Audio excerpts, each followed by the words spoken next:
Matahari pagi menyusup lewat celah-celah atap rumah reot yang terbuat dari anyaman bambu. Udara dingin masih menggigit ketika Rian bangun dari tikar usangnya.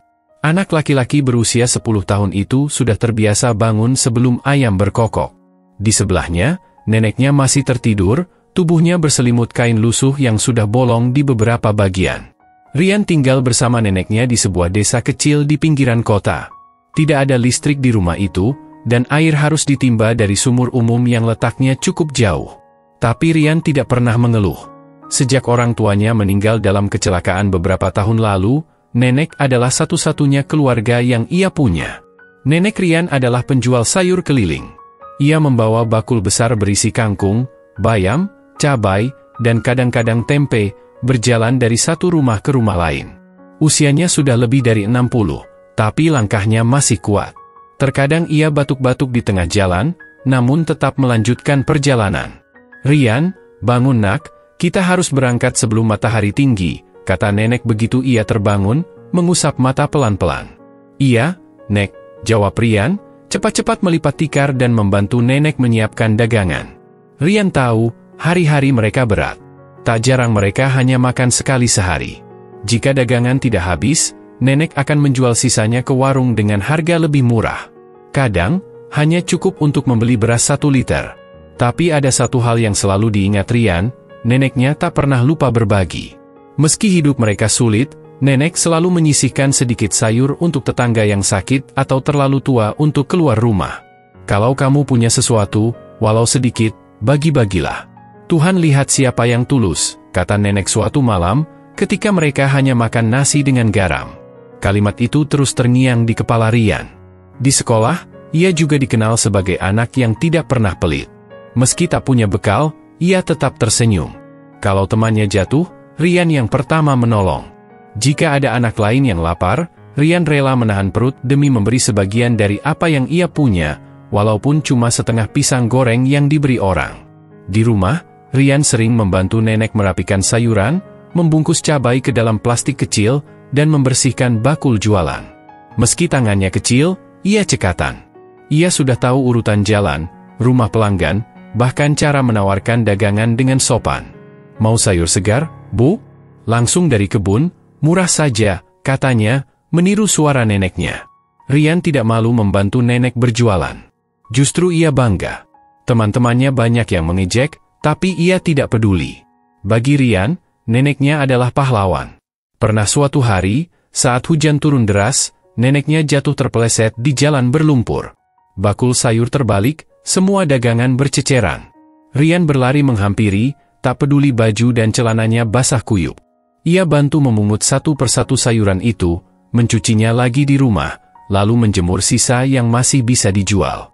Setelah kejadian itu, Rian membuat pelindung dari plastik bekas dan bambu kecil agar bakul nenek tak basah. Ia mengikatnya dengan tali rafia yang ia kumpulkan dari pasar. Kreativitasnya muncul bukan karena belajar dari buku, tapi karena kebutuhan. Di malam hari, Rian belajar di bawah cahaya lampu minyak. Ia suka pelajaran matematika, tapi lebih suka menggambar. Gambar-gambarnya selalu tentang pasar, sayur mayur, dan neneknya yang sedang tersenyum di tengah kerumunan ibu-ibu pembeli. Gurunya pernah bilang, "Kamu punya bakat, Rian. Jangan berhenti menggambar." Tapi Rian tahu, sekolah bukanlah prioritas utama dalam hidupnya sekarang. Ia harus membantu nenek. Kadang ia merasa iri pada teman-teman yang bisa belajar tanpa harus memikirkan dagangan. Tapi rasa iri itu cepat hilang saat ia melihat nenek tersenyum, meski lelah, meski tak sepeser pun uang berhasil dikumpulkan hari itu. Nenek juga tak pernah mengeluh. Meski tubuhnya lemah, ia tetap menenangkan Rian. "Kalau kita jujur dan sabar, nanti Tuhan bukakan jalan," katanya, sambil mengusap kepala Rian yang mulai mengantuk di pangkuannya. Pagi itu, seperti biasa, mereka berjalan menyusuri gang kecil menuju pasar. Rian membawa 2 kantong berisi sayur, sementara nenek membawa bakul besar di atas kepala. Langkah mereka pelan, tapi pasti. Setiap pagi terasa sama, tapi selalu ada tantangan baru. Harga sayur naik turun, pelanggan kadang pindah ke penjual lain, tapi mereka tetap berjualan. Di tengah perjalanan, mereka selalu melewati sebuah sudut jalan dekat pasar. Di sana, duduk seorang pengemis tua. Rian sering memperhatikannya diam-diam. Lelaki tua itu jarang bicara, hanya menatap kosong ke depan. Bajunya robek, rambutnya kusut, dan tangannya selalu menggenggam kaleng kecil berisi receh. Nenek pernah berkata, mungkin dia lebih menderita dari kita, tapi tak pernah minta. Tuhan saja mungkin sedang mengujinya lebih keras. Ryan hanya mengangguk. Ia belum benar-benar mengerti apa maksud nenek, tapi ia tahu, ada rasa hormat dalam cara nenek memandang pengemis tua itu. Hidup Ryan berjalan seperti itu, sederhana, keras, tapi penuh cinta. Ia tidak punya banyak, tapi merasa cukup. Setiap hari adalah perjuangan, tapi bersama nenek, ia merasa aman. Ia percaya, selama ia berbuat baik, hidup tak akan terus-terusan berat. Dan tanpa mereka tahu, dari tempat lain, takdir sedang menunggu. Sebuah kejadian kecil akan datang dan mengubah segalanya. Tapi pagi itu, seperti pagi-pagi sebelumnya, Ryan hanya anak kecil yang ingin membantu nenek berjualan sayur, berharap dagangan habis, dan mereka bisa makan nasi dengan tempe hari itu. Hari itu, langit tampak sedikit lebih mendung dari biasanya. Udara pagi lebih dingin, dan suara pasar terdengar lebih riuh. Ryan berjalan mengikuti neneknya sambil menenteng 2 kantong kecil berisi bayam dan kangkung. Seperti biasa, mereka berjalan kaki dari rumah menuju pasar. Jaraknya hampir 3 kilometer, tapi Ryan sudah terbiasa.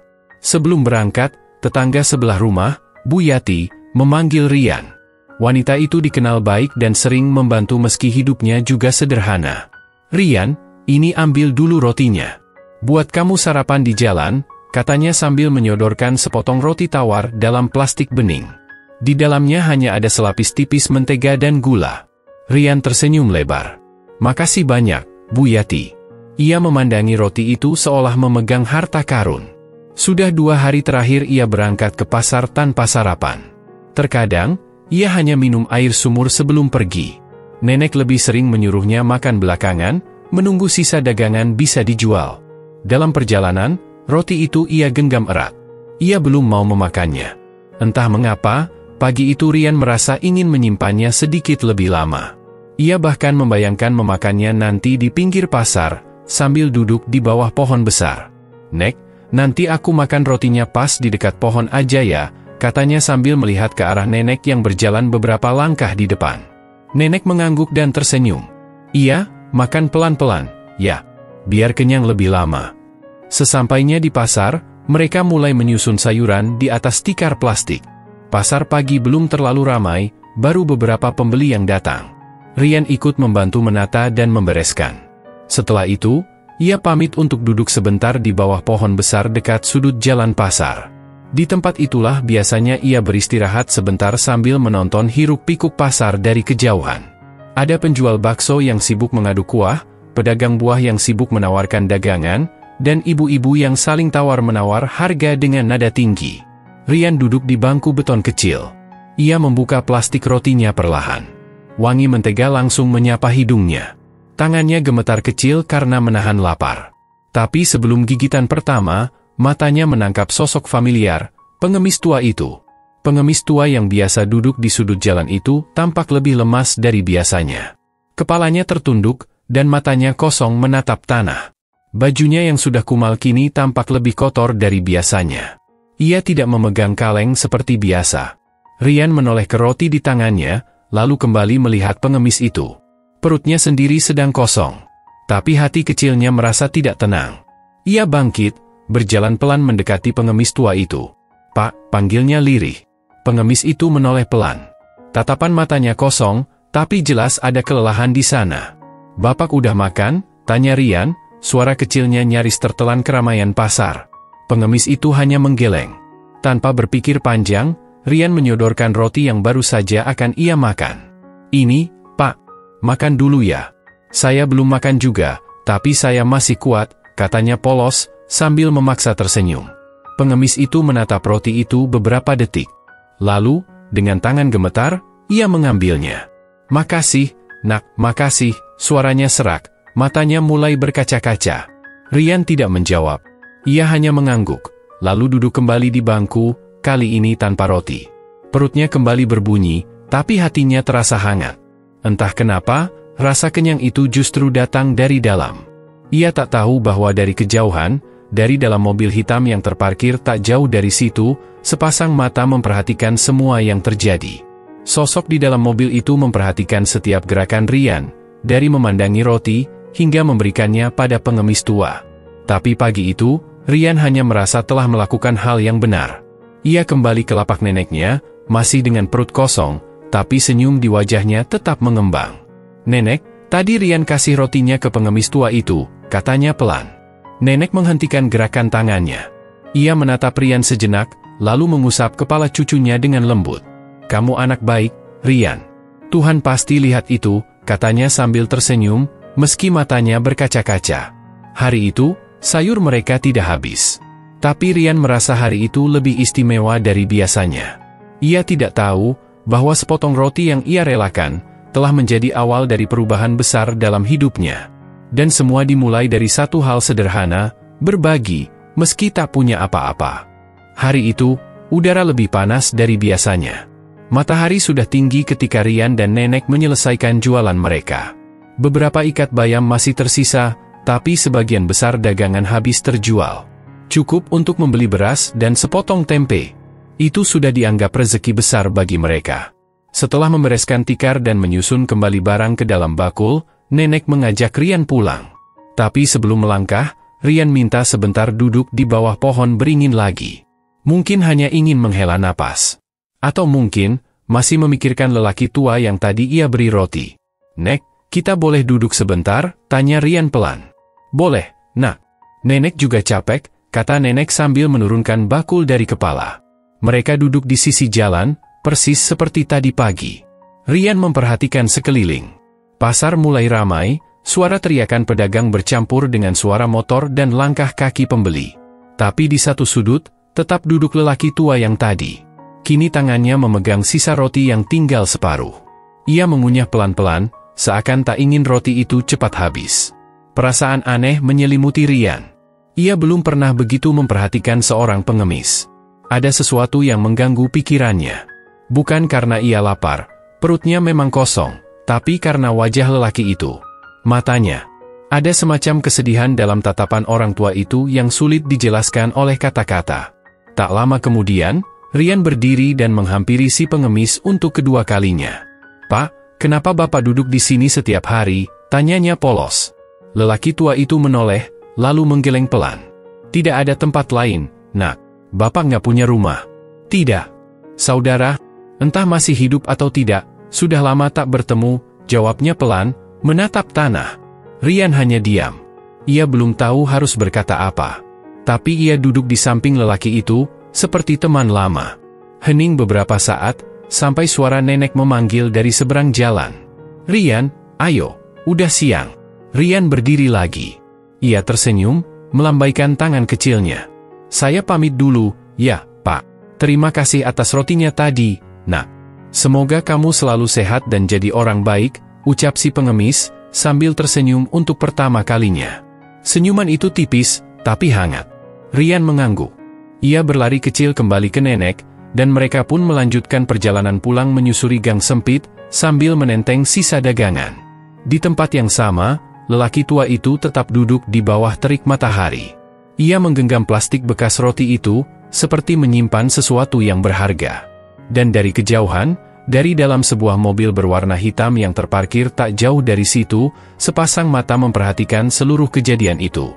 Mobil itu nyaris tak terlihat karena tertutup oleh deretan gerobak pedagang. Tapi dari dalam, seorang pria paruh baya berkacamata gelap duduk diam, tak bergeming. Ia memerhatikan setiap gerakan Ryan.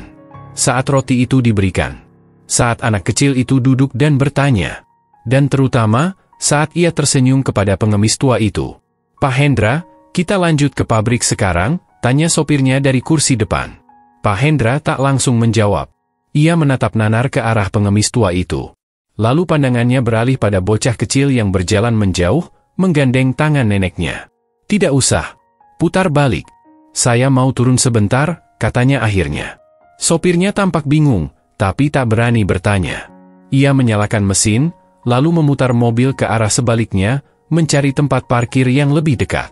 Pak Hendra, salah satu pengusaha sukses di kota itu, memang dikenal tegas dan cepat mengambil keputusan. Tapi hari itu, Untuk alasan yang bahkan belum ia pahami sendiri, langkahnya terasa lambat. Ada sesuatu yang mengusik hatinya. Ia turun dari mobil, berjalan mendekati sudut jalan tempat pengemis tua itu duduk. Dari dekat, wajah lelaki itu tampak semakin lusuh. Tapi ada sesuatu yang aneh. Semakin ia mendekat, semakin jelas pula sesuatu dalam dirinya bergetar, entah karena kasihan, atau karena sesuatu yang lebih dalam dari sekadar empati. "Pak," sapa Pak Hendra perlahan. Pengemis itu menoleh. Pandangan mereka bertemu. Sekejap, waktu seperti berhenti. Pak Hendra memicingkan mata, mencoba memastikan. Ada sesuatu yang familiar dari wajah tua itu. Keriput, kotor, tapi matanya. Itu mata yang dulu sering ia lihat puluhan tahun lalu. Mata seorang anak muda yang dulu selalu mengikutinya kemanapun. "Bapak kenal saya?" tanya Pak Hendra pelan. Si pengemis menatap lekat-lekat. Ia memicingkan mata, lalu menggeleng. "Tidak, tapi suara Bapak, seperti suara yang pernah saya dengar." Pak Hendra tersenyum kecut. "Saya juga merasa seperti itu." Namun ia menahan diri. Belum waktunya bertanya terlalu jauh. Ia hanya ingin memastikan satu hal, siapa sebenarnya lelaki tua itu? Ia kembali menatap arah bocah kecil tadi. Tapi Rian sudah tak terlihat. Hanya tersisa kenangan tentang senyumnya yang tulus, dan tangan kecil yang memberikan satu-satunya makanan kepada orang asing yang tak punya apa-apa. Hari itu, sebuah pertemuan sederhana terjadi. Seorang bocah, seorang pengemis tua, dan seorang pria kaya yang mulai mempertanyakan ulang makna hidupnya. Dan semuanya masih akan berlanjut. Di rumah kecilnya yang terbuat dari anyaman bambu, Rian duduk bersila di dekat lampu minyak. Di hadapannya terbentang buku tulis dan pensil pendek yang tinggal separuh. Meski matanya lelah dan perutnya belum kenyang, ia tetap menggambar. Kali ini, ia menggambar sosok pengemis tua yang ia temui tadi pagi, duduk bersandar di bawah pohon, dengan setengah potong roti di tangan. "Kenapa kamu gambar dia, Rian?" tanya nenek, yang sedang melipat pakaian bersih hasil jemuran. "Entah, Nek. Aku cuma kepikiran terus. Aku nggak tahu namanya, tapi rasanya seperti dia penting," jawab Rian tanpa mengangkat wajah. Nenek tersenyum kecil. "Kadang perasaan anak kecil lebih tajam dari orang dewasa. Mungkin kamu memang diutus Tuhan untuk mengingatkan seseorang tentang arti berbagi." Malam itu, setelah makan seadanya, nasi dengan tempe yang dibagi dua, Rian tidur dengan pulas di pangkuan nenek. Tapi jauh di tempat lain, dua orang dewasa tidak bisa tidur dengan tenang. Di rumah besar bergaya kolonial dengan taman luas dan lampu temaram, Pak Hendra duduk di ruang kerjanya, memandangi foto tua yang baru saja ia ambil dari album lamanya. Di dalam foto itu, ada 4 orang, ayah, ibu, dirinya sebagai remaja, dan seorang anak kecil yang memeluk boneka kayu, adiknya. Ia menarik napas panjang. Matanya berkaca-kaca. "Jangan-jangan, itu dia," gumamnya pelan. Adiknya hilang sejak usia 8 tahun, setelah pertengkaran besar dalam keluarga. Ibunya meninggal tak lama setelah itu, dan ayah mereka pergi entah kemana. Sejak saat itu, hidupnya berubah. Ia membangun segalanya sendiri, sekolah, kerja, hingga kini jadi pengusaha sukses. Tapi luka lama itu tak pernah benar-benar sembuh. Dan hari ini, tatapan lelaki tua di sudut jalan itu, seperti membuka pintu masa lalu yang telah ia kunci rapat-rapat. Sementara itu, di emperan toko yang sudah tutup, lelaki tua yang diberi roti oleh Rian merebahkan tubuhnya di atas kardus tipis. Ia masih menggenggam plastik bekas roti di tangannya, seolah itu harta paling berharga malam ini. Ia belum tahu bahwa ada seseorang yang sedang mencarinya. Ia hanya tahu satu hal, hari ini, ia tidak merasa sepenuhnya sendirian. Ia menggumam lirih, "Anak itu mengingatkanku pada seseorang." Matanya pun terpejam perlahan, menyambut malam dengan rasa yang berbeda, rasa hangat dari setengah roti, dan setengah harapan yang tumbuh di dada. Keesokan harinya, seperti biasa, Rian dan nenek kembali ke pasar. Tapi pagi itu, sebelum sampai di gang sempit yang mengarah ke jalan besar, mereka dihentikan oleh seorang pria berpakaian rapi. "Permisi, Ibu, anak ini namanya Rian, ya?" tanya pria itu dengan sopan. Nenek mengernyit, lalu mengangguk. "Betul. Bapak siapa, ya?" Pria itu mengeluarkan kartu nama dari sakunya. "Nama saya Anton. Saya bekerja untuk Pak Hendra. Beliau ingin bertemu dengan anak ini, jika ibu tidak keberatan." Nenek tampak ragu. Rian hanya mematung, bingung. Untuk apa? Tanya nenek tegas. Beliau melihat sesuatu kemarin. Sesuatu yang membuat beliau ingin mengenal lebih jauh siapa Rian. Bukan untuk apa-apa, hanya ingin bertemu. Tidak ada paksaan, Bu. Kalau ibu tidak nyaman, kami tidak akan memaksa. Nenek terdiam sejenak, lalu menatap Rian. Anak itu menatapnya balik, seperti menunggu jawaban. Lalu nenek berkata, kalau memang tidak apa-apa, kami ikut. Tapi jangan lama-lama. Kami harus tetap jualan. Anton tersenyum. Tentu. Terima kasih, Bu. Mereka pun dibawa ke mobil hitam yang menunggu di ujung gang, mobil yang sama yang memperhatikan mereka diam-diam kemarin. Rian masuk ke dalam mobil dengan perasaan campur aduk. Ia tak tahu akan kemana, atau siapa sebenarnya Pak Hendra. Tapi hatinya tenang. Entah kenapa, ia merasa seperti sedang berjalan menuju sesuatu yang besar. Sesuatu yang bisa mengubah hidupnya, atau mungkin, hidup orang lain.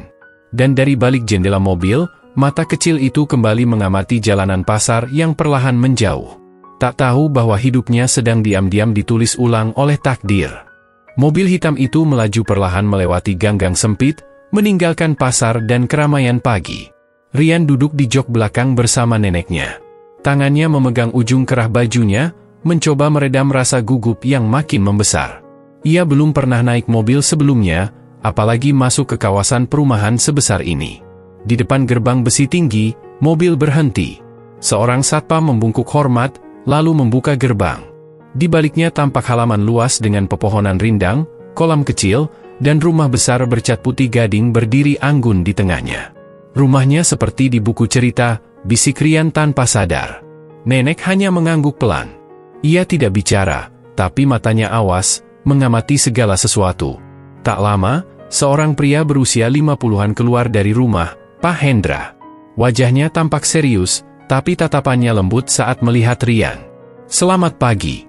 Terima kasih sudah datang, ucapnya sambil menjabat tangan nenek. Lalu ia berlutut sedikit agar sejajar dengan Rian. Namamu Rian, ya? Saya Pak Hendra. Rian mengangguk, gugup. Iya, Pak.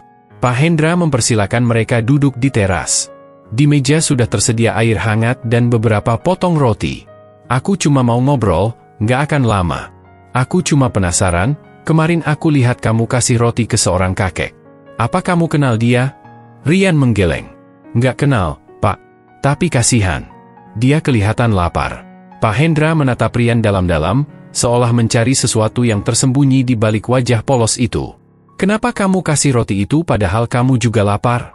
Rian diam sesaat, lalu menjawab pelan. Nenek bilang, kalau kita punya sesuatu, walau sedikit, harus dibagi. Tuhan lihat siapa yang tulus. Pak Hendra memejamkan mata sebentar, lalu menarik napas panjang. Nenek kamu orang bijak, katanya pelan. Setelah obrolan ringan, Pak Hendra mengajak Rian masuk ke ruang kerjanya. Ia mengambil sebuah foto dari laci mejanya dan menyodorkannya pada Rian. Kamu lihat foto ini. Apakah wajah ini mirip dengan kakek yang kamu kasih roti kemarin? Rian menatap lekat-lekat. Wajah lelaki di foto itu lebih muda, dengan mata tajam dan garis wajah tegas. Tapi ada sesuatu yang familiar. Perlahan ia mengangguk. Ya, mirip. Tapi waktu itu rambutnya putih semua dan lebih kurus. Pak Hendra menggigit bibirnya. Tangannya sedikit gemetar saat ia memasukkan kembali foto itu ke dalam laci. Itu adik saya. Namanya Darto. Dia hilang sejak kami masih remaja. Saya kira dia sudah meninggal. Tapi setelah lihat kakek itu kemarin, saya ragu. Rian menatap Pak Hendra dengan mata besar. Ia tidak tahu harus berkata apa, tapi ia merasakan bahwa ini penting. Boleh saya tanya satu hal lagi, Rian? Tanya Pak Hendra. Iya, Pak. Kamu pernah lihat kakek itu bicara ke siapapun? Ada yang mengenalnya? Rian berpikir sejenak, lalu menggeleng. Nggak pernah, Pak. Dia selalu duduk diam. Kadang matanya kosong. Tapi, waktu saya kasih roti, dia bilang sesuatu. Apa? Rian mencoba mengingat. Dia bilang, anak itu mengingatkanku pada seseorang. Pak Hendra menutup wajahnya dengan tangan. Napasnya berat. Lalu ia bangkit berdiri. Rian, saya akan minta bantuan orang untuk mencari kakek itu. Kalau benar itu adik saya, maka kamu telah menemukan keluarga saya yang hilang. Nenek menatap Pak Hendra dengan hati-hati. Kalau benar itu adik Bapak, apa yang Bapak mau lakukan? Pak Hendra menatap lurus. Saya akan menebus kesalahan masa lalu. Sementara itu, di sudut pasar, lelaki tua yang diberi roti oleh Rian kemarin duduk bersandar ke dinding toko yang tertutup. Pandangannya kosong seperti biasa. Tapi di balik kekosongan itu, sesuatu mulai bergerak, seperti kabut yang perlahan-lahan menyingkap cahaya. Ia menggumam pelan, nyaris tak terdengar, "Rian, nama yang dulu pernah kupunya." Dan untuk pertama kalinya dalam bertahun-tahun, air mata mengalir di pipinya yang keriput. Malam telah turun saat Rian dan nenek tiba kembali di rumah mereka yang sederhana. Meskipun tubuh mereka lelah, benak mereka dipenuhi pertanyaan. Kata-kata Pak Hendra masih bergema di kepala Rian. Tentang adik yang hilang, tentang kemungkinan bahwa pengemis tua yang ia beri roti adalah bagian dari masa lalu keluarga Pak Hendra. Nenek duduk diam di sisi ranjang, memandangi lampu minyak yang berkelap-kelip. Ia terlihat lebih banyak berpikir dari biasanya. Rian ingin bertanya, tapi ia tahu kapan harus diam. Malam itu mereka makan nasi dengan garam, seperti biasa, namun ada keheningan yang berbeda. Seolah angin malam membawa bisikan masa lalu. "Rian," kata nenek pelan, "kalau suatu hari kamu tahu sesuatu tentang masa lalu keluarga kita, jangan kaget, ya." Tidak semua cerita terdengar indah. Rian menoleh cepat. "Maksud nenek apa?" Nenek menggeleng. "Belum waktunya, nak." Keesokan harinya, saat pasar mulai sibuk, Rian dan nenek kembali menjajakan sayur. Tapi pandangan Rian terus mencari sosok lelaki tua yang biasa duduk di sudut jalan. Tempat itu kosong. Beberapa hari berlalu. Rian tak lagi melihat kakek itu. Ia mulai merasa khawatir. Di saat yang sama, Pak Hendra mulai mengirim orang-orangnya untuk menyusuri sudut-sudut kota. Poster kecil bergambar wajah pria muda, adik Pak Hendra, disebar ke berbagai tempat, meskipun wajah pengemis tua itu jauh berubah. Pada hari ketiga, seorang penjual kopi di pasar memberitahu bahwa lelaki tua itu sempat terlihat menuju ke arah jembatan lama di luar pasar. Tanpa pikir panjang, Rian berlari ke arah jembatan itu. Ia tidak peduli panas atau debu jalanan. Di bawah jembatan, ia menemukan tempat kumuh, gubuk-gubuk dari kardus, pakaian kumal digantung di tali jemuran seadanya. Ia menyusuri lorong sempit dan akhirnya melihatnya. Kakek tua itu sedang duduk, menatap air keruh yang mengalir perlahan di bawah jembatan. "Kakek," lelaki tua itu menoleh. Tatapannya kosong, tapi wajahnya menunjukkan sedikit pengenalan. "Kamu, anak yang kasih roti, ya?" "Iya, kek. Nama saya Rian." "Kakek baik-baik saja." Kakek itu mengangguk pelan, lalu berkata, "Sudah lama tidak ada yang panggil aku begitu." Rian duduk di sampingnya, meskipun tempat itu kotor. Ia mengeluarkan sepotong roti dari kantong plastik. "Saya bawa ini." "Kakek belum makan, kan?" Mata kakek itu berkaca-kaca. Ia menerima roti itu, lalu menggenggam tangan Rian. "Aku pernah punya nama, Darto. Tapi semua itu sudah hilang." Rian menahan napas. "Darto? Jadi, kakek memang adik Pak Hendra?" Kakek itu menunduk. "Hendra? Aku pernah punya kakak bernama Hendra. Tapi aku membuat kesalahan besar. Aku pergi dari rumah, mencuri uang orang tua kami. Aku lari karena malu. Aku hidup sebagai buruh, lalu kehilangan semuanya. Sejak saat itu, aku tak pernah kembali. Pak Hendra mencarimu, kek." Dia tidak marah. Dia ingin menebus masa lalu. Kakek Darto menangis. "Kalau begitu, mungkin sudah waktunya aku berhenti lari." Hari itu juga, Rian mengantar kakek Darto ke rumah Pak Hendra. Pertemuan itu menggetarkan. Pak Hendra memeluk adiknya dengan air mata. "Kamu kembali," katanya, suaranya bergetar. "Aku pikir kamu sudah tiada." Kakek Darto hanya bisa menangis. "Maafkan aku." Pak Hendra mengangguk. "Kita semua pernah salah. Tapi sekarang kita bisa memulai lagi." Keluarga mereka kembali utuh, walau luka masa lalu tak sepenuhnya hilang. Rian melihat itu semua dengan perasaan campur aduk. Di satu sisi ia bahagia telah membantu. Di sisi lain, muncul tanya, apakah ia juga punya bagian dari masa lalu yang belum terungkap? Neneknya tampak gelisah setiap kali Rian menyebut nama Darto. Suatu malam, ketika bulan bulat sempurna menggantung di langit, nenek akhirnya bicara. "Rian, kamu belum tahu siapa orang tuamu sebenarnya."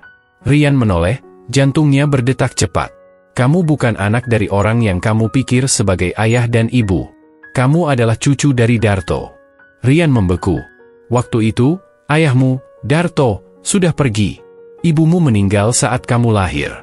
Aku yang mengurusmu. Aku takut kamu tahu, takut kamu merasa tidak diinginkan. Tapi sekarang semuanya terbuka. Rian tidak bisa langsung bicara. Ia memeluk neneknya erat. Terima kasih sudah jujur, Nek. Rian tetap sayang nenek. Biar bagaimanapun, nenek yang membesarkan Rian. Dan di malam itu, untuk pertama kalinya, semua cerita menyatu. Luka lama terbuka, tapi juga mulai sembuh. Kebenaran yang dulu terkubur, akhirnya diberi cahaya. Dan di tengah semua itu, Rian berdiri sebagai jembatan antara masa lalu yang penuh kesalahan dan masa depan yang penuh harapan. Kisahnya belum selesai. Tapi kini, ia tahu dari mana ia berasal. Dan lebih dari itu, ia tahu kemana ia ingin pergi. Pagi itu, rumah sederhana Rian dan nenek digedor oleh suara mobil yang asing. Bukan suara gerobak sayur, bukan pula suara langganan pasar. Sebuah mobil hitam mengilap terparkir di depan, kontras sekali dengan tanah becek dan rumput liar yang tumbuh liar di pekarangan. Pak Hendra turun dari mobil dengan pakaian rapi dan senyum hangat. Di tangannya, sebuah map berisi dokumen dan sebuah kotak kecil yang tampak seperti bingkisan. Nenek yang baru selesai mencuci beras berdiri terpaku, tak percaya pria itu benar-benar datang ke rumah mereka. Permisi, Bu. Saya tidak ingin mengganggu, tapi saya datang membawa maksud baik, kata Pak Hendra sopan. Rian yang baru saja menggantungkan baju hasil cuciannya buru-buru menghampiri. Pak Hendra? Pak Hendra tersenyum. Rian, nenek, bolehkah saya duduk sebentar? Di dalam rumah, suasana kaku awalnya. Namun perlahan, percakapan mulai mengalir. Pak Hendra menceritakan bahwa sejak pertemuan dengan kakek Darto, hidupnya seperti disadarkan kembali pada banyak hal yang dulu ia abaikan. Keluarga, kesederhanaan, dan terutama nilai dari tindakan kecil yang tulus. Saya tidak akan berputar-putar, kata Pak Hendra. Saya ingin mengajak Rian dan nenek pindah ke kota. Tinggal bersama kami. Saya ingin menyekolahkan Rian, memberi tempat tinggal yang layak, dan menyambung kembali keluarga yang sempat terputus. Nenek terdiam. Matanya memandang lantai, lalu ke wajah Rian. Anak itu terbelalak, tak tahu harus bahagia atau takut. Tapi, Pak, kami sudah terbiasa hidup di sini, kata nenek pelan. Saya tahu ini tidak mudah, kata Pak Hendra. Tapi saya tidak memaksa. Ini undangan, bukan paksaan. Kalau nenek dan Rian setuju, saya akan bantu segala kebutuhan. Saya tidak ingin mengubah siapa kalian. Saya hanya ingin kalian punya pilihan hidup yang lebih baik. Rian menatap neneknya, seolah meminta restu. Nenek menarik napas dalam. Kami butuh waktu untuk berpikir, Pak. Pak Hendra mengangguk. Tentu, saya akan datang kembali dalam beberapa hari. Malam itu, rumah kayu itu penuh dengan pembicaraan sunyi. Rian diam menatap langit-langit, sementara nenek duduk di pojok ranjang, merajut sambil merenung. Nek, iya, nak, kalau kita pindah, berarti kita nggak jualan sayur lagi. Nenek tersenyum tipis. Mungkin tidak. Tapi mungkin juga kita bisa mulai usaha kecil di sana. Nenek masih kuat kok, asal kamu sekolah yang rajin. Rian bangkit duduk. Rian mau sekolah, Nek. Tapi Rian nggak mau ninggalin nenek. Nenek mengusap kepala cucunya. Nenek kemanapun ikut kamu. Kamu itu, harapan nenek. 3 hari kemudian, Pak Hendra kembali. Kali ini ia membawa 2 koper dan beberapa pakaian baru untuk Rian dan nenek. Tidak ada paksaan, hanya kesiapan. Dengan pelukan dan air mata, beberapa tetangga melepas kepergian mereka. Mobil Pak Hendra melaju meninggalkan desa kecil itu, membawa 2 orang yang selama ini hidup dalam keterbatasan menuju sebuah awal baru. Dalam perjalanan, Rian melihat sawah-sawah mulai menghilang, digantikan oleh bangunan tinggi dan jalan raya yang ramai. Ia menggenggam tangan nenek erat. Mereka berdua sama-sama takut, tapi juga penuh harap. Pak Hendra, tanya Rian tiba-tiba, kenapa Bapak mau bantu kami?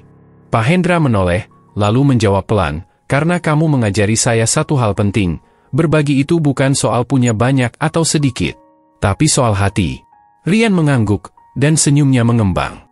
Ia tak tahu seperti apa hidup di kota nanti, tapi ia tahu satu hal pasti, semua ini terjadi karena sepotong roti, dan hati yang tak pernah lelah berbagi.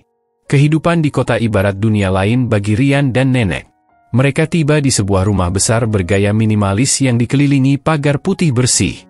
Di dalamnya, terdapat halaman luas, taman kecil dengan kolam ikan, dan suara burung yang asing bagi telinga Rian yang terbiasa mendengar ayam tetangga berkokok. "Ini rumah kami," kata Pak Hendra seraya membuka pintu depan. "Mulai hari ini, rumah ini juga rumah kalian." Rian melangkah pelan. Lantainya dingin dan mengilap. Dindingnya putih, tak ada satupun bercak atau coretan. Di sudut, televisi layar datar tergantung di dinding, dan sofa empuk menunggu untuk diduduki. "Masya Allah," bisik nenek sambil menepuk dadanya. "Kita sungguh tinggal di sini, Rian?" Rian mengangguk pelan, matanya tak lepas dari lampu gantung kristal di atas. Hari pertama mereka di kota diisi dengan pengenalan. Seorang pembantu bernama Mbak Santi membantu mereka menyesuaikan diri. Makan 3 kali sehari, air panas untuk mandi, dan tempat tidur empuk menjadi hal baru yang luar biasa bagi mereka. Namun, semua kenyamanan itu tak membuat Rian sombong. Ia tetap bangun pagi, membantu menyapu halaman, dan mencium tangan nenek sebelum melakukan apapun. Nenek pun tetap membawa keranjang rajutannya, meski kini hanya diisi benang-benang dan bukan sayur. Beberapa hari kemudian, Rian mulai masuk sekolah.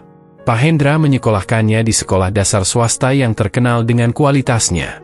Di hari pertama, Rian mengenakan seragam baru, sepatu hitam mengilap, dan tas ransel yang masih bau toko. Di depan gerbang sekolah, Rian sempat menggenggam tangan neneknya. "Nek, Rian takut. Teman-temannya pakai mobil semua." Nenek menepuk pundaknya. "Rian bawa hati yang baik, nak. Itu yang paling penting." Saat masuk kelas, beberapa anak melihatnya dengan penasaran. Ada yang langsung bertanya, ada pula yang hanya menatap dari kejauhan. Tapi guru kelas, Bu Winda, memperkenalkannya dengan hangat. "Anak-anak, ini Rian. Mulai hari ini, dia teman baru kalian. Yuk, kita sambut Rian." Seminggu berlalu, dan Rian mulai dikenal sebagai anak yang rajin dan sopan. Ia selalu datang lebih pagi dari teman-temannya, duduk di barisan depan, dan tak malu bertanya jika tak mengerti. Nilai-nilainya pun mulai mencuri perhatian guru. Di rumah, setiap sore ia mengulang pelajaran sambil duduk di samping nenek. Mereka punya kebiasaan baru, belajar sambil menyeruput teh manis. "Rian, coba ceritakan pelajaran hari ini," kata nenek sambil merajut. "Pelajaran IPA, Nek. Tentang tumbuhan dan fotosintesis." "Fotosin, apa, Nak?" "Fotosintesis. Itu proses tumbuhan bikin makanannya sendiri dari sinar matahari." Nenek tersenyum. "Hebat kamu. Dulu nenek cuma tahu daun itu buat bungkus tempe." Pak Hendra tak pernah absen memperhatikan perkembangan Rian. Setiap malam, ia menyempatkan makan malam bersama mereka, bertanya tentang sekolah, dan sesekali membawa kejutan kecil, buku cerita, bola, atau alat tulis baru. "Rian, kamu tahu nggak?" katanya suatu malam, "Bapak dulu juga dibesarkan dalam kesederhanaan. Bedanya, waktu itu Bapak belum tahu caranya berbagi. Kamu yang ngajarin." Rian menunduk, malu. Ia tak merasa melakukan hal besar. Tapi bagi Pak Hendra, sepotong roti yang ia berikan pada pengemis adalah pengingat yang kuat bahwa manusia seharusnya saling peduli. Suatu hari, sekolah mengadakan lomba pidato antar kelas. Rian diminta mewakili kelasnya. Ia sempat ragu, tapi Bu Winda meyakinkannya. "Bicara saja dari hati, Rian. Ceritakan apa yang pernah kamu alami." Malam sebelum lomba, Rian menulis pidatonya bersama nenek. Ia bercerita tentang hidupnya dulu, tentang roti yang ia bagikan, dan tentang perubahan yang terjadi. Esoknya, dengan suara bergetar, ia menyampaikan pidatonya di hadapan ratusan siswa dan guru. Saat ia selesai, seluruh aula hening sesaat, lalu meledak dalam tepuk tangan. Bahkan beberapa guru tampak mengusap mata. Rian tidak menang juara 1, tapi pidatonya diunggah ke media sosial sekolah dan viral. Banyak yang terinspirasi oleh kisahnya. Bahkan, seorang guru dari sekolah lain mengundangnya untuk menjadi pembicara tamu. Perubahan demi perubahan terjadi. Nenek yang dulu tak tahu apa itu ponsel kini mulai belajar video call dengan tetangga lamanya. Ia juga mulai membuat usaha kecil, kue-kue basah yang dijual lewat Mbak Santi ke lingkungan sekitar. Nenek tetap ingin mandiri, katanya pada Pak Hendra. "Biar kecil, yang penting halal." Pak Hendra tertawa. "Saya tidak pernah meragukan semangat nenek. Kehidupan baru ini tidak selalu mudah. Rian sempat dikucilkan oleh anak-anak yang iri karena dianggap anak angkat orang kaya. Tapi ia tetap sabar dan membalas dengan kebaikan. Bapak bilang, hati yang baik tidak perlu dibela, cukup dibuktikan, katanya suatu ketika pada Bu Winda. Dan kamu sudah membuktikannya, Rian, jawab Bu Winda. Malam itu, di halaman belakang, Rian duduk di kursi rotan sambil memandang langit kota yang bertabur lampu. Di sampingnya, nenek sedang memetik daun mint dari pot kecil. Nek, iya, nak, Rian bahagia. Nenek menatapnya. Alhamdulillah. Tapi Rian juga takut lupa. Takut jadi sombong. Nenek tersenyum dan merangkulnya. Makanya, kita harus terus ingat, kita pernah tak punya apa-apa. Tapi kita punya hati untuk berbagi. Itu bekal paling berharga. Rian mengangguk pelan. Ia tak tahu kemana hidup akan membawanya nanti, tapi ia tahu langkah barunya sudah dimulai. Langkah yang ia ambil bukan karena keberuntungan semata, tapi karena satu hal sederhana, kebaikan yang tulus. Hari-hari berikutnya berjalan dengan semangat baru. Rian mulai menulis buku harian, berisi impian-impian kecilnya, ingin jadi guru, ingin membangun perpustakaan di desa, ingin membuat orang miskin tetap punya harapan. Di lembar terakhir yang ia tulis malam itu, ia menuliskan satu kalimat besar. Berbagi adalah jalan pulang ke hati yang paling jujur. Ia tersenyum, menutup bukunya, dan memeluk nenek erat. Karena kini, mereka bukan hanya berjalan di jalan baru, mereka sedang menapaki takdir yang mereka bangun sendiri, dengan hati. Hari itu, matahari belum terlalu tinggi saat Pak Hendra mengajak Rian dan nenek duduk di ruang tengah rumah. Di hadapan mereka, tersaji teh hangat dan piring kecil berisi roti manis. Bukan roti mahal, hanya roti biasa yang dibeli dari toko dekat rumah. Rian, kata Pak Hendra sambil menyeruput teh. Kamu masih ingat roti ini? Rian menatap roti itu. Ia diam sesaat, lalu mengangguk pelan. Ini mirip roti yang Rian kasih ke kakek tua itu, waktu di pasar. Pak Hendra tersenyum. Bukan hanya mirip, ini roti dari toko yang sama. Setiap pagi Bapak sengaja membelinya. Nenek memiringkan kepala. Kenapa, Pak?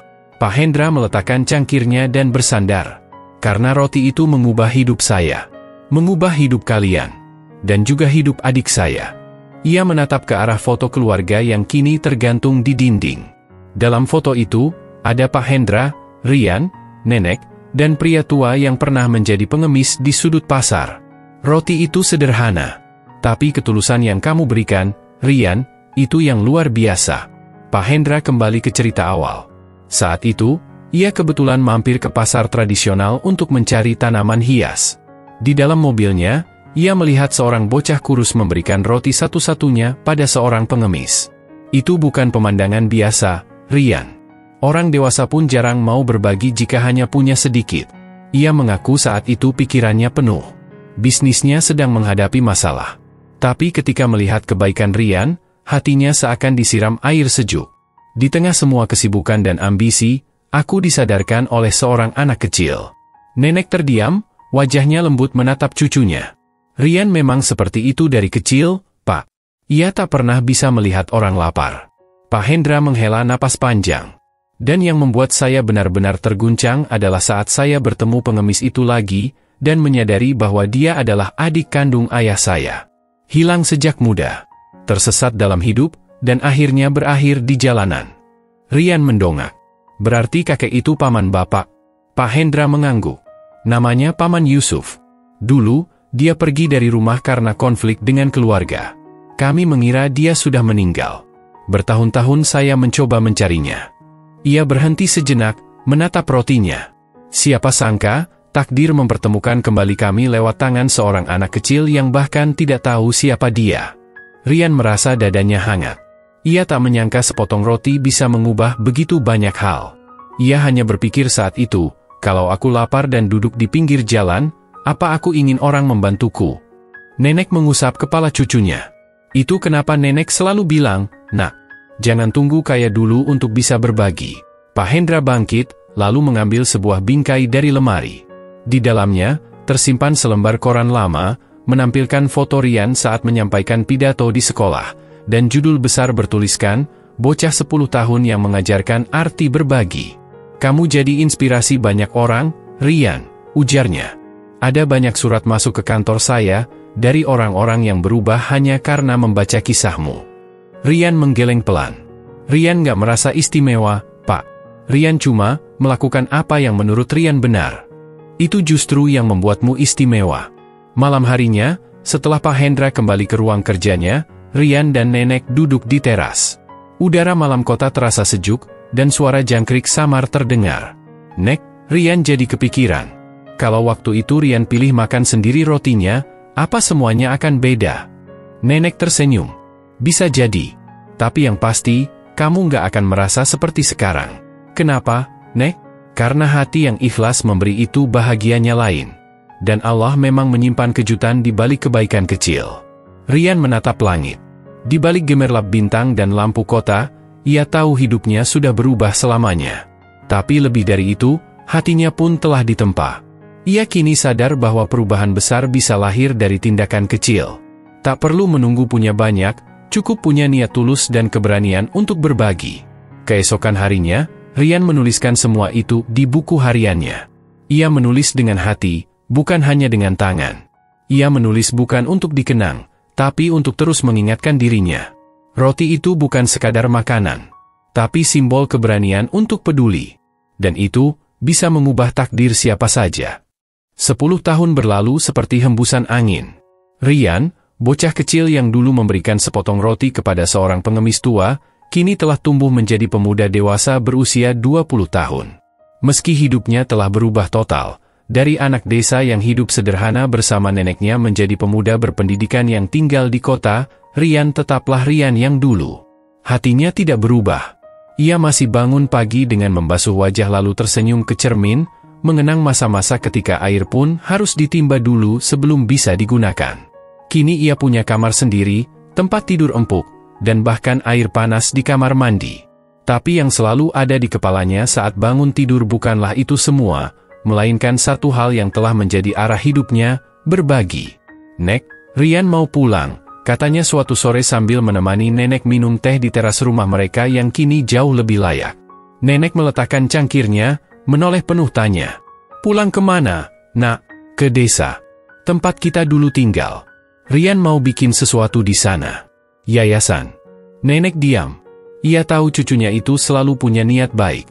Dan bila Rian sudah bicara dengan tenang seperti itu, artinya ia sudah memikirkannya matang-matang. Yayasan apa? Yayasan untuk anak-anak miskin. Untuk mereka yang dulu seperti Rian. Supaya mereka bisa tetap sekolah dan tumbuh dengan harapan. 2 bulan kemudian, berdirilah sebuah bangunan sederhana di pinggir desa, Yayasan Roti Kebaikan. Namanya diambil dari peristiwa kecil yang dulu mengubah segalanya. Bangunan itu terdiri dari aula serbaguna, ruang belajar, dapur umum, dan taman kecil tempat anak-anak bisa bermain. Di depan pintu masuk, terpampang sebuah kalimat. Berbagilah, meski kau merasa tak punya apa-apa. Yayasan itu bukan sekadar tempat belajar. Setiap minggu, Rian mengajak anak-anak menanam sayur, mengajak mereka berkeliling desa untuk membersihkan jalan, dan mengajak mereka ke panti jompo untuk mendengar cerita dari para orang tua. Ia ingin mereka belajar tentang hidup, tentang kepekaan, dan tentang bahwa memberi tidak harus menunggu kaya. Salah satu anak yang paling aktif adalah Gani. Umurnya 8 tahun, tubuhnya kecil, dan gagap saat berbicara. Hari pertama datang ke yayasan, ia terlihat lapar dan takut. Ini, buat saya semua, Kak? Tanyanya dengan suara pelan saat diberikan sepiring nasi dan sepotong roti. Rian tersenyum. Untuk kamu. Tapi kalau kamu merasa cukup, kamu bisa berbagi dengan teman yang belum makan. Gani berpikir sejenak.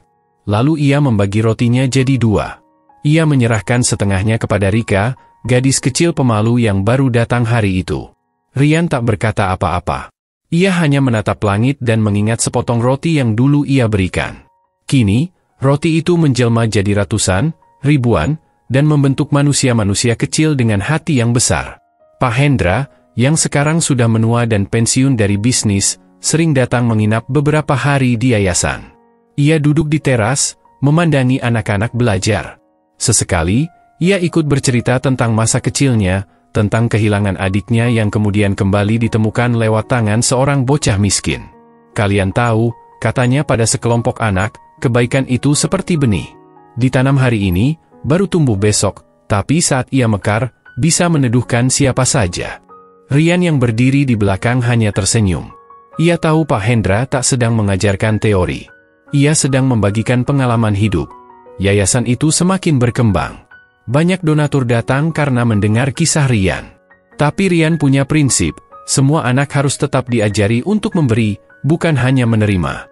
Ia buat program tukar kebaikan, di mana setiap anak yang mendapat bantuan diminta melakukan satu perbuatan baik untuk orang lain. Tak harus besar, menolong teman, membantu orang tua, atau bahkan tersenyum pada orang yang sedih. Satu hari, seorang anak bernama Arul datang dengan cerita. "Kak Rian, tadi aku bantu nenek tetangga angkat air," katanya bangga. "Bagus, Arul." Neneknya bilang apa? Neneknya peluk aku, terus dia nangis. Anak itu kebingungan. Rian mengusap kepalanya. "Itu bukan air biasa, Arul. Itu air yang bikin hatinya adem." Anak-anak tertawa. Dan Rian merasa hatinya dipenuhi rasa syukur yang sulit dijelaskan. Paman Yusuf, dulu pengemis tua di sudut pasar, kini ikut tinggal di desa.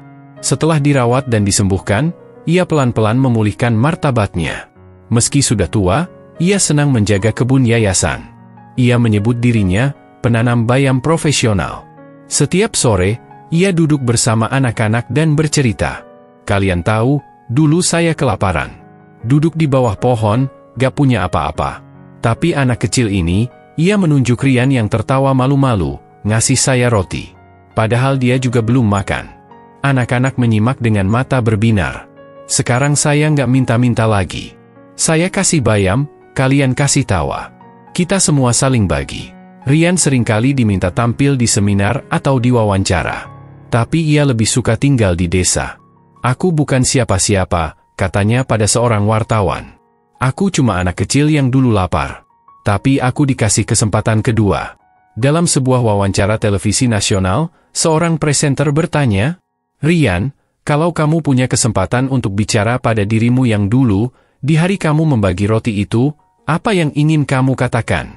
Rian terdiam sesaat. Ia menatap kamera, lalu berkata pelan, "Terima kasih. Karena kamu memilih memberi, meski kamu sendiri butuh. Dan pilihan itu, ternyata menyelamatkan lebih dari satu hidup." Suatu malam, saat semua anak sudah pulang, Rian duduk di teras yayasan bersama nenek. Mereka menatap langit yang penuh bintang. "Nek," kata Rian, "kenapa ya, roti kecil itu bisa jadi sebesar ini dampaknya?" Nenek tersenyum, suaranya tenang.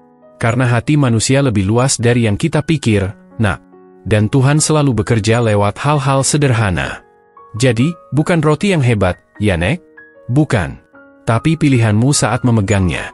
Rian menggenggam tangan neneknya. "Kalau Rian gak ketemu pengemis itu, mungkin semuanya beda, ya? Iya? Tapi yang paling penting, kamu tetap akan jadi orang baik. Karena itu sudah dari kecil di hatimu." Kini, Yayasan Roti Kebaikan telah membantu lebih dari 300 anak. Sebagian dari mereka sudah lulus SMA, bahkan ada yang masuk perguruan tinggi. Mereka tumbuh bukan hanya dengan ilmu, tapi dengan nilai kehidupan yang mendalam, untuk peduli, untuk memberi, dan untuk tetap rendah hati. Dan Rian, tetaplah sosok yang sederhana. Ia masih mengantar anak-anak pulang naik motor, masih menyapu halaman setiap pagi, dan masih duduk menemani anak-anak makan sambil tertawa. Roti itu, yang dulu ia berikan tanpa pikir panjang, telah menjelma jadi warisan. Warisan tentang kasih, keikhlasan, dan keberanian memilih untuk peduli, meski kita sendiri tak punya apa-apa.